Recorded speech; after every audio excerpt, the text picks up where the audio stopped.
Hello friends, ಆಹಾರ ವಾಹಿನಿ ಚಾನಲ್ಗೆ ಸ್ವಾಗತ. ಇವತ್ತು ತುಂಬಾ ಈಸಿಯಾಗಿ ಮಾಡುವ ರಾಗಿ ಅಂಬ್ಲಿ, ಸಮ್ಮರ್ಗೆ ತುಂಬಾನೇ ಕೂಲಾಗಿ ಹೆಲ್ತಿಕರವಾದ ರೆಸಿಪಿ ಫ್ರೆಂಡ್ಸ್. ಹೇಗೆ ಮಾಡುವುದಂತ ನೋಡೋಣ ಬನ್ನಿ.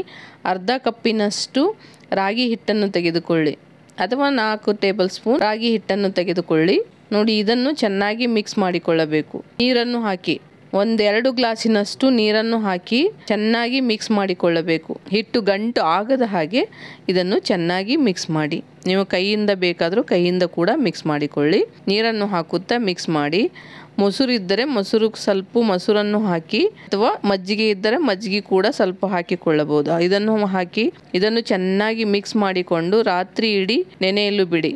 ಬೆಳಗ್ಗೆ ಎದ್ದ ತಕ್ಷಣ 10 ಗಂಟೆ ನೀರು ಮೊಸರು ಅಥವಾ ಮಜ್ಜಿಗೆಯಲ್ಲಿ ಚೆನ್ನಾಗಿ ರಾಗಿ ಹಿಟ್ಟು ನೆಂದಿದ್ದರೆ ತುಂಬಾ ಟೇಸ್ಟಿಯಾಗಿ ರಾಗಿ ಅಂಬ್ಲಿ ಬರುತ್ತೆ. ಇವಾಗ ನೋಡಿ, ಈ ಹಿಟ್ಟು ಈ ಥರದಲ್ಲಿ ಚೆನ್ನಾಗಿ ನೆಂದಿದೆ. ಇದನ್ನು ಚೆನ್ನಾಗಿ ಮಿಕ್ಸ್ ಮಾಡಿಕೊಳ್ಳಿ. ಹಾಗೆ ಇದು ಎಷ್ಟು ಗಂಟು ಇಲ್ಲದ ಹಾಗೆ ಚೆನ್ನಾಗಿ ಥರದಲ್ಲಿ ಕಲಿಸಿಕೊಳ್ಳಬೇಕು.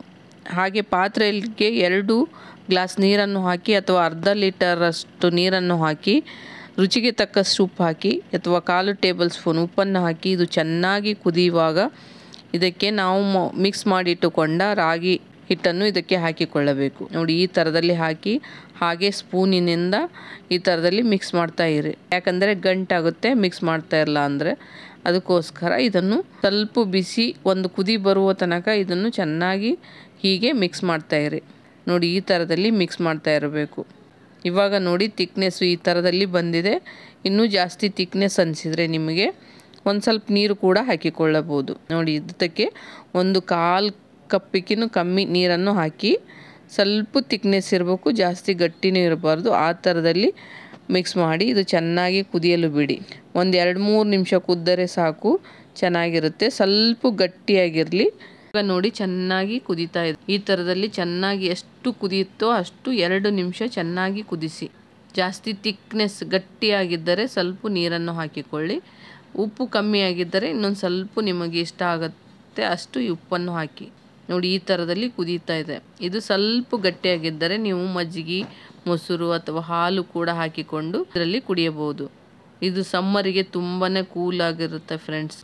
ನೋಡಿ, ಈ ಥರದಲ್ಲಿ ಇದಕ್ಕೆ ಈರುಳ್ಳಿ ಕೂಡ ಹಾಕಿದರೆ, ಹಸಿ ಈರುಳ್ಳಿ ಹಾಕಿದರೆ, ಹಾಗೂ ಕರಿಬೇವು, ಸಣ್ಣದಾಗಿಟ್ಟುಕೊಂಡ ಕರಿಬೇವು, ಸ್ವಲ್ಪ ಕೊತ್ತಂಬರಿ ಸೊಪ್ಪನ್ನು ಕೂಡ ಹಾಕಿ, ಹಾಗೆ ಸಣ್ಣದಾಗಿ ಕಟ್ ಮಾಡಿಟ್ಟುಕೊಂಡ ಹಸಿಮೆಣಸಿಕಾಯನ್ನು ಕೂಡ ಹಾಕಿ, ಇದಕ್ಕೆ ಸ್ವಲ್ಪ ಉಪ್ಪನ್ನು ಹಾಕಿ ಚೆನ್ನಾಗಿ ಮಿಕ್ಸ್ ಮಾಡಿ. ಹಾಗೆ ಇದಕ್ಕೆ ಮೊಸರು ಅಥವಾ ಅರ್ಧ ಗ್ಲಾಸ್ ಮಜ್ಜಿಗೆಯನ್ನು ಹಾಕಿ ಈ ಥರದಲ್ಲಿ ಚೆನ್ನಾಗಿ ಮಿಕ್ಸ್ ಮಾಡಿ. ನೋಡಿ, ಈ ಥರದಲ್ಲಿ ಇದೆಲ್ಲ ಚೆನ್ನಾಗಿ ಮಿಕ್ಸ್ ಆಗಬೇಕು, ಮಜ್ಜಿಗೆ ಹಾಗೂ ರಾಗಿ ಅಂಬ್ಲಿ. ಇದು ಎಷ್ಟು ಚೆನ್ನಾಗಿ ಮಿಕ್ಸ್ ಮಾಡ್ತೀರೋ ಅಷ್ಟು ಚೆನ್ನಾಗಿರುತ್ತೆ ಫ್ರೆಂಡ್ಸ್. ಇವು ಮಾರ್ನಿಂಗ್ ಬ್ರೇಕ್ಫಾಸ್ಟಿಗೆ ಇದು ತುಂಬಾ ಹೆಲ್ತಿಕರವಾದ ರೆಸಿಪಿ.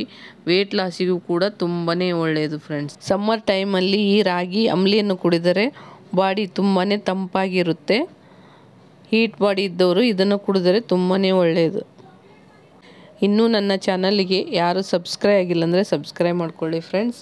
ಹಾಗೆ ಒಂದ್ಸರಿ ಲೈಕ್ ಮಾಡಿ, ಬೆಲ್ ಐಕನ್ ಒತ್ತಿದರೆ ನೋಟಿಫಿಕೇಷನ್ ಫಸ್ಟ್ ನಿಮಗೆ ಬರುತ್ತೆ. Thank you to all friends.